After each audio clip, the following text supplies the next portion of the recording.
થાઇરોઇડમાં smart રહેવા માટેની અમુક ટિપ્સ તમને આજે હું શેર કરું.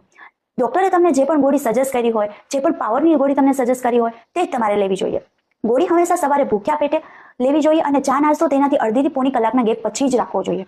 જો તમે ગોળી પછી તરત જ ચા નાસ્તો કરી લો છો તો ગોળીનો પાવર અને અસર ખૂબ ઓછા થઈ જાય છે. તેમજ ગોળી નોર્મલ ગોળાના ઠંડા પાણી સાથે જ લેવી જોઈએ. થાઇરોઇડની ગોળી એટલે કે થાઇરોઇડની બોટલ તમારે ક્યાં રાખવી જોઈએ? તમારે તે ડોરમાં કે ડ્રોવરમાં કે કબાટમાં કે તમે તરત જ તેને સામે રહે એવી જગ્યાએ તમારે રાખવી જોઈએ. પણ તડકા કે ભેજવાળી જગ્યાથી તમારે તે ગોળીને દૂર રાખવી જોઈએ.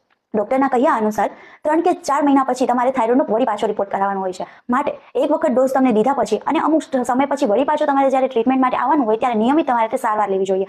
જેથી કરીને તમારા ડોઝમાં કંઈ ફેરફાર થયો હોય કે તમારા થાઇરોઇડમાં કંઈ ફેરફાર થયો હોય તો ડોક્ટર તમારા ફેરફાર અનુસાર તમારા ડોઝમાં એડજસ્ટમેન્ટ કરે. માટે ઘણા લોકોનો એવો સવાલ હોય છે કે થાઇરોઇડની ગોળી એ હોર્મોન્સની ગોળી છે, તો શું તે નુકસાન નહીં કરે શરીરને લાંબા સમય પછી? નહીં. જે લક્ષણો તમને થાઇરોઇડમાં સર્જાય છે તો એ લક્ષણોની સારવાર કરવા માટે જ આપણે થાઇરોઇડની ગોળી આપતા હોઈએ છીએ. માટે ગોળી